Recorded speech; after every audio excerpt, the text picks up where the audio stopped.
Everyone to our Power Thinking, rejuvenating your amazing mind training for Wednesday. It is June 10th, 2026. This is our 9:30 p.m. Eastern Time edition. I'm your moderator, Stanley Green, and I'm joined by co-host for this evening and longtime Power Thinking member going back to 2018 when we first started, Carla Hill, who is the CEO of GPS Personal and Business Strategies. Is it, Carla? And Carla, we're really happy to have you join us as we, help folks to build those critical resilience skills, essential resilience skills, helping us to bounce back from life's adversities faster. That's what this is all about. We have an app that's pushing, notifications every day to keep you positive, to help improve your finances, and we're going to be moving to another level with all of this, with daily sessions where we help people to get rewarded when they refer other people. So it's not just about referring other people and feeling good. It's about referring other people and ultimately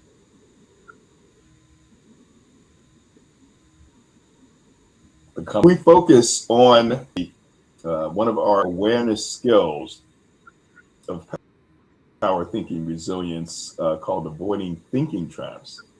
And there are many thinking traps to do, and we to explore the overgeneralization thinking trap. This morning we had Ed Samuel Carisberg who shared information around jobs and what we can do to kind of break out of this overgeneralization thinking trap as it relates to age, where people will think because perhaps someone told them as they were interviewing between jobs, interviewing, and they're over 60, and perhaps someone told them, look, your chances are very slim. People over 60 years old, it's just about impossible to get a job. And they'll tend to overgeneralize now and believe that they may never get a job because now they hit a certain age, when the reality is very different, where there are folks who are in their 60s and their 70s who are getting jobs, because it really gets down to the person. So Carla Hill's here, and she helps people with their careers as well, but she also helps organizations and teams, groups of folks, to ensure that they're not falling into thinking traps. So, Carla, thank you very much for being with us. Really appreciate it. Thank you, Stanley. Thank you for the invitation. I'm so happy to be here. Yeah, that's good to have you. So, talk a little bit first,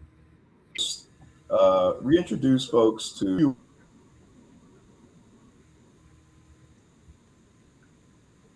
you do.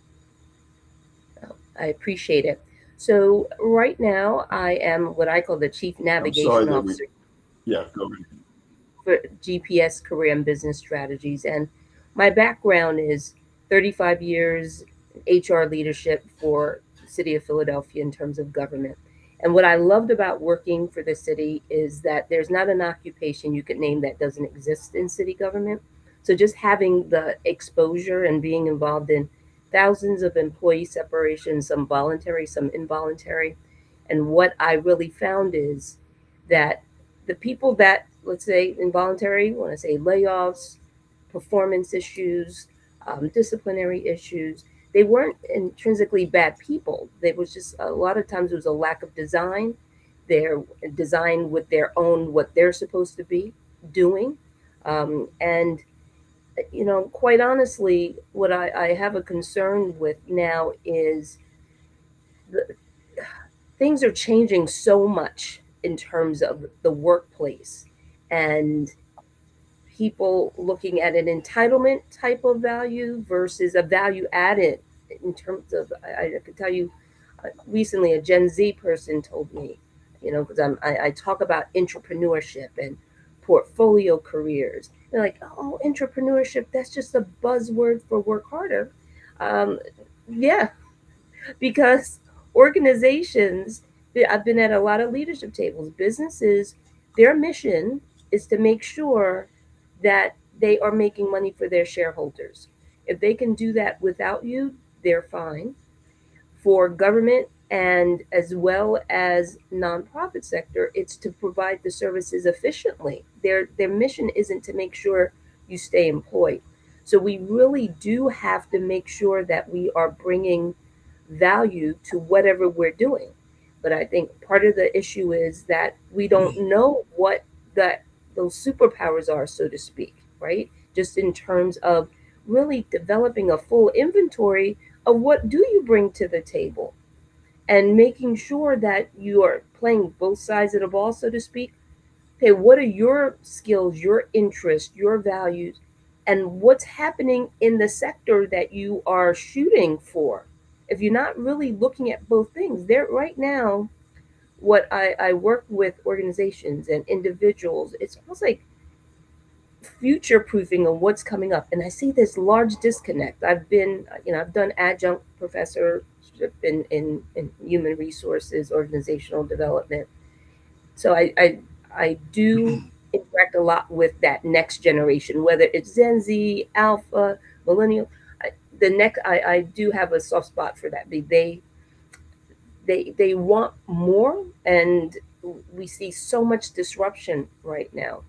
And just in terms of employers, so the education sectors, universities, they're giving mixed messages, let's say, about AI, right? Where I understand the theory in terms of learning and skipping over some of the fundamentals and the layering, but employers are looking for you to come to the workplace with skills to collaborate with. So employers are saying we want this, and educational institutions are saying, oh, well, don't use AI or use it for this.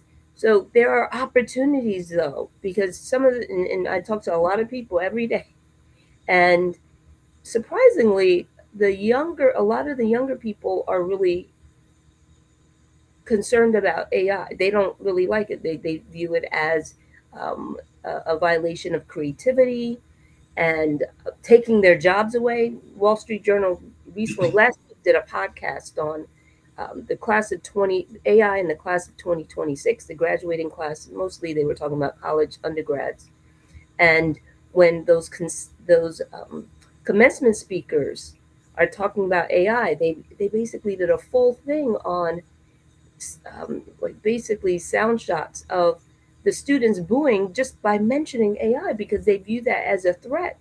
Now, it's so much in transition now, but what I know is that there's jobs that have not been created yet. And that's really what I want people to think about. And to the point about overgeneralization, I it I see a lot of students that are stuck where they're saying, "Oh, I love the left side of the brain stuff in terms of psychology, and then I'm very good at data, and I don't know which one I should pick."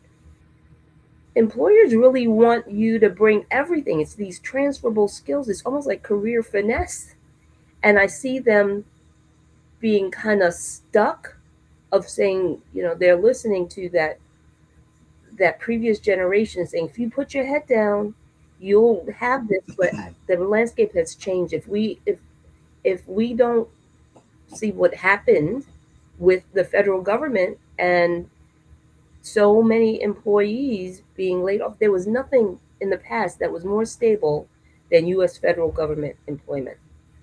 So that was disrupted. So what does that mean? But I know that those individuals have transferable skills. So, to Samuel's point earlier, does that mean you're never going to work again? That means that you're going to have to take an inventory of what are the opportunities, what are people looking for, what are organizations. Space is going to be a big thing later on. So I think that's what we really have to spend time on, looking intrinsically, right? Of what are those next steps. And, just a couple of examples. I had a clients, parents that hired me to work with their adult. I call them emerging adults. And one of the issues was this person had issues with passing the MCAT, the medical for the prerequisite for medical school. But as we were coaching, the issue was that she did not like traditional medicine, right, in terms of the pills and so on and so forth. So her path became more of that holistic route. And but it Hmm. took time to what we talk about in assessment circles. If you stay within, you'll never go without. But people don't spend enough time really taking that full inventory. I speak to before business students, and they all talk about SWOT analysis, which is the acronym used to assess businesses: strengths, weaknesses, Hmm. opportunities, and threats. I submit, what are the strengths, weaknesses, and opportunities and threats for you? And it's has to be on a regular basis. Not most people wait until they are pushed out of that job or they have to jump. And instead of, like, I know you're a big um, financial skills person, financial literacy, but how about career literacy, Hmm. Stan? I mean, this is the Hmm. time where we're going to have to be able to fly the plane and build it at the same time. And the Now, speaking of that, Carla, let's do this. I've heard someone else say that term, use that phrase many times. You may know who I'm talking about. We have him here on the line. Calvin Patterson, who was or was past president of the Winston-Salem Black Chamber of Commerce, and he's on the line. So let's go to Calvin. Anyone else, hit that star 6. Anyone on LinkedIn, I know Layla Llewellyn's on YouTube. We have uh, Lachelle Atkins, and we have in the comments section, who else did we have? Oh, yeah, Coach Carrie Willis. We have a few other folks. William Rochelle, who joined us and was the first to make a comment, and others. So we'll certainly get you. But if you have questions for Carla as it relates to careers, overgeneralization, taking the appropriate inventory, feel free to write them in. But we'll go to um, Calvin Patterson, who's been waiting patiently. Calvin, thank you for joining us. Mention where you're joining us from and your thoughts about overgeneralization and any questions or comments for Carla Hill. Welcome. Thank you, Stan. Thank you, Stan, and good evening where I am. Power Thinking family, always grateful to be here. I'm calling from Winston-Salem, North Carolina. And as usual, what Sister Carla has shared has uh, filled my spirit and my cup with knowledge and inspiration. And one of the things I wanted to ask, actually, before I got to the overgeneralizations, was to ask Carla to remind me of that assessment that she made available when she facilitated one or maybe two, now that I think about it, sessions for the Road to Business Resilience training that the Winston-Salem Black Chamber of Commerce offered when I was president. This has been hard to believe, maybe a couple of years ago. There was a specific test. It had a name. I can't remember the name. I don't have my file in front of me. I took the test, and I mention it because the assessment, the test really, to Carla's earlier points, helped me and to many of the folks who I spoke with after the training made the same comment about I didn't know what my superpowers were. Hmm. I didn't know in an objective way, this is what I bring to the table. These are my strengths. These are the areas that I want to grow in. So if Carla can share, what was that I don't want to call it personality test, but it did involve sort of discovering who our personality was or is. And lastly, when I think of the generalizations, I think of assuming. And many of us have heard what assuming is an acronym for. It makes a blank out of you and me. You fill in the blank. And, I guess sometimes we actually make positive assumptions where, oh, I just know things are going to be perfect. I know things are going to work out. I know I have faith. And of course, we all need faith.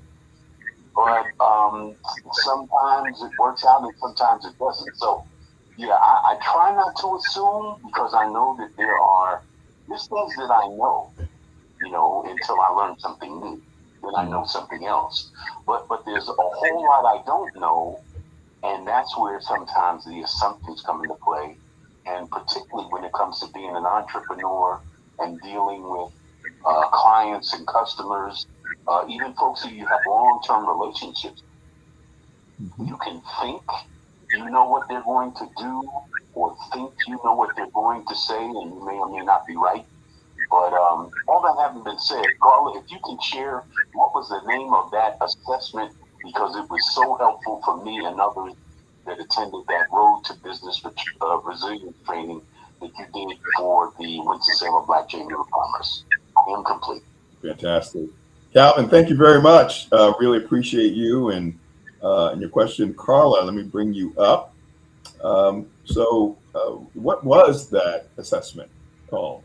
Yes, so shout out to Calvin, always participating. It was a pleasure to present to the Winston Chamber, Winston Black Chamber of Commerce, and that specific tool was the Drive assessment.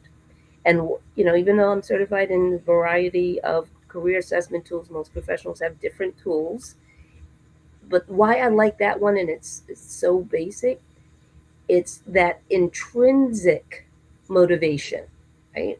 It's, we have the detailed ones that take personality, interests, skills, and values, and hours of data, which is so important. But that tool was developed about over 20 years ago, and the original purpose was to measure buying motives, why people buy, and how they go about the decision to do that. But it's evolved to why do people want to do anything? Right? And there's really consistencies in there. I've done thousands of those assessments, and in my personal relationships, and I use it as a triage tool in terms of my practice because it really gets to what excites you, what motivates you. And in one case, to part from your money, right? And it puts you in a place that gives you that enthusiasm. And the word, if you look at the word enthusiasm in the Greek, en is in, theos is God, and asm is the breath of God. So what excites you, right? And drive is, some people are motivated by independence, creativity. A lot of your CEOs and startups are motivated by that. The R is for relators. Relators are motivated by helping people, by making a difference, creating legacy. The I is for intellectuals, more analytical. They seek knowledge. They need systems. The V is for validators. They like to have that validation. They make excellent team leaders because they want to be those influencers. And then the E for executives, right? The bottom line dashboard. Did it work or didn't it work? Did I solve the problem? My primaries are I'm a relator. I am really, I want to help people to succeed. My secondary is an executive. I want to help people win in that economic empowerment realm. I don't like when people are stuck. And it makes sense that I spent most of my career as an HR executive. So it really puts you in the place of, it puts you in the place of where it's like that old game, hide and seek. You're getting warm. It doesn't, because there's 33,000 different occupations according to the Department of Labor. But if you don't really know what intrinsically motivates you, how do you kind of know where to go? So that's why I love that tool. And thank you for bringing that up, Calvin. Great. I have a question in our comments from LinkedIn. Coach Carrie Willis, we flash it up on the screen here. Carla, what are some of the tools professional organizations should have in their inventory? I think, when we talk about just the human resources being, and I know I'm biased through that because I spent so much time there, but I really think it's important to realize assessing your assets. If your greatest assets are your employees, I mean, we know that structure and systems. If you're building a business, you want the technology and the automation and all that to work. And making sure that, and now one of the greatest tools, quite honestly, AI, and you'll have different people tell you different things about it, right? But it is a collaboration tool, and that's why a lot of businesses are and organizations are looking at doing that. And what I want to suggest to, because organizations are comprised of people, what I'm recommending is that you become an expert in whatever you're in terms of AI, because AI is just so generic. But if you become a specialist in AI and your field, if you're a doctor, know what are the AI tools, what's coming up there. If you're a a a person that's a carpenter, what are the AI tools for that? If you're a career planning practitioner, what are the how can each one of those things, that tool, be valuable to you? So I think, to answer your question, it's really assessing your staff, assessing your viability of your infrastructure. It really depends on the type of organization.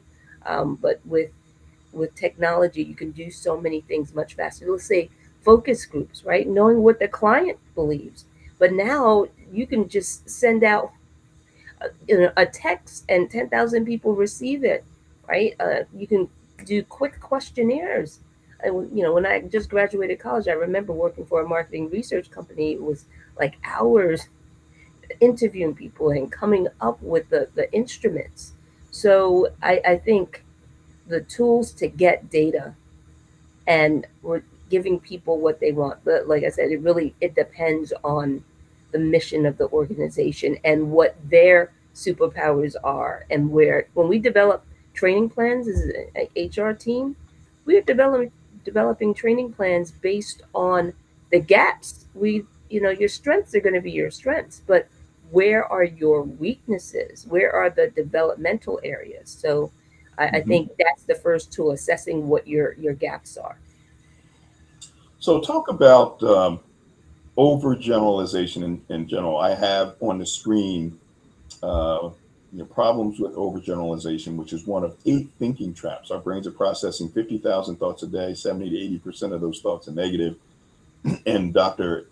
Aaron Beck, prominent psychologist who was actually considered one of the fathers of cognitive behavioral therapy, who started to delve into what people were thinking, um, came up with these traps. One was jumping to conclusions. Another is personalizing or beating oneself up too much. Another is externalizing, blaming others. Another is minimizing the positive things and magnifying the negative. There's mind reading, um, tunnel vision, emotional reasoning, and our focus for tonight, over generalization. And this is, a situation where people are, it suggests that a situation is inflexible or final. Hey, this is the way it is for me. I'm 60 years or over. I'll never get anything. It's just, it's final. There's no discussion. It disempowers you by implying you don't have the ability to change anything when you, in fact, do. Overgeneralization causes prejudice, right? All young people are badly behaved, um, or young people get this new stuff, when in fact there are a lot of young people that are intimidated by AI. So speak to situations where, and I think you're talking about people being stuck, and many times it's because of their deep-rooted beliefs and because of their thinking. Um, you can give examples over the past 90 days as you've worked with organizations and individuals where they may have overgeneralized about something and they were totally wrong. I remember a person working with a person that wanted to have their daughter. She was a recent high school graduate or a freshman in college, and she said, "Oh, I need my daughter. Can you help my daughter find a position?" Now, the overgeneralization is, "Oh, they just need some type of basic job, and even if it's a restaurant, whatever." But again, it begins with looking at what your strategic advantages. So when I received the resume, like, oh, this person, now she's a black woman, and the daughter, I never met her daughter, but embedded in the resume that the mother gave me for her daughter, was that she was fluent in Greek. And I said, so again, if I didn't look, generalization stops creativity. And right now with AI and technology, that's our strategic advantage as human beings. We have the emotional intelligence, we have the curiosity, and we have the creativity. But overgeneralization mutes that.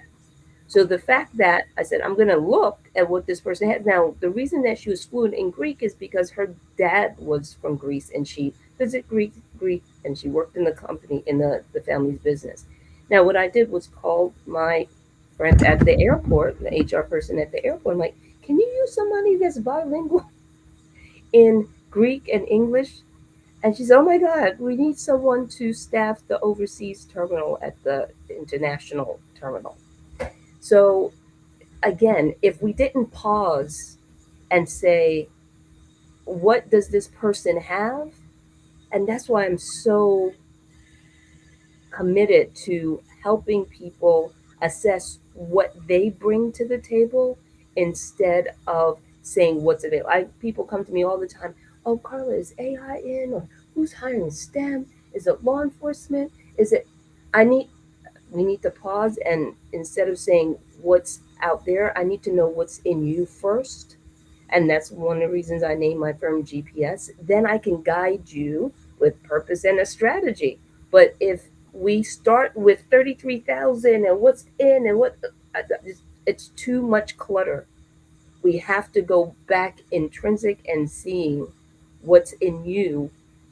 And a lot of, and I, just coming from an immigrant family, a lot of times people don't look at speaking a second language as being valuable because they grew up with their parents and like, oh, whatever. But that's something that companies, organizations, depending on their mission, are looking for.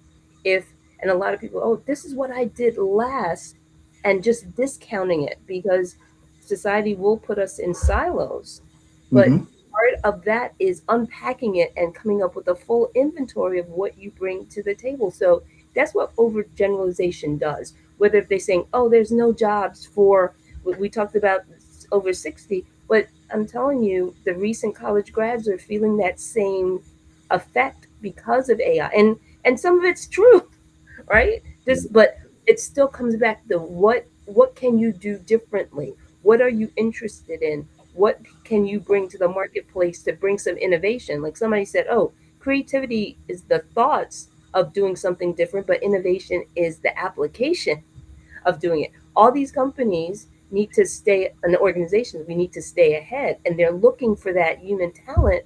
But and it's hard to, like I said, be creative if you're scared, right? Yeah. It is a trap because you cannot move forward if you are thinking that I have nothing, that self-efficacy. That's one of my favorites. If you don't really have the confidence to say I bring something to the table, but part of it is if we don't cultivate that, you might be great at something, but if we have the opportunity to succeed, nothing succeeds like these corny phrases. Nothing succeeds like success.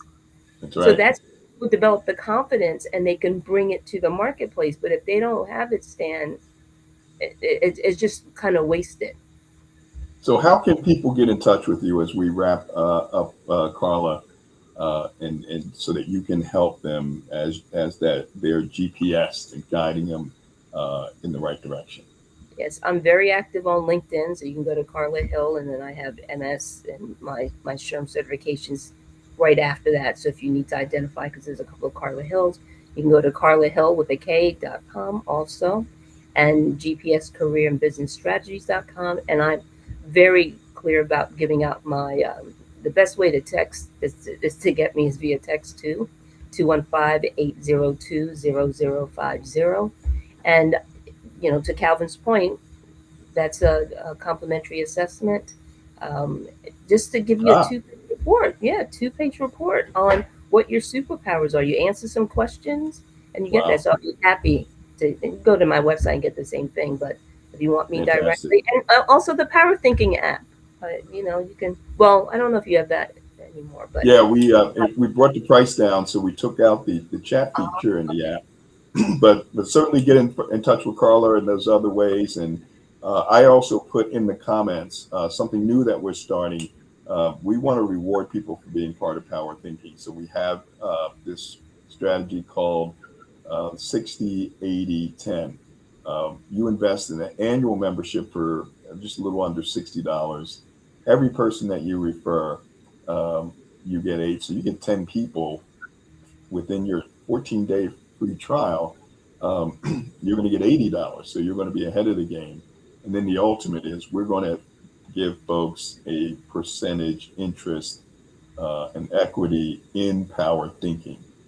So we're having meetings every night. We just started this 8 to 8:30 p.m. They'll be via Zoom, and the link, Calendly link, is there to pick a day and join us, and we'll give you more information about that. Carla, thank you so much for being with us and letting folks know more about what you do and how you can get them out of that overgeneralization thinking trap. For those that joined us on LinkedIn, thank you all for joining us, and those who joined us on YouTube and on our phone lines. We'll just I'll call out a few people. I see Gloria Hairston. Must be, oh, you're back, Gloria, from Alaska. She may be still out there and just listening in. Well, thanks for joining us. She's all over the world and still manages to join us. I see Damon, and thanks. Who is it? No, it is it Gina Damon? Maybe Gina Damon. Thanks for joining us, and Layla and Calvin and all others. Make it a great remainder of the week, and we'll talk to you next week. Goodbye. And all on LinkedIn, as I mentioned, on YouTube. Thank you so much for joining us as well.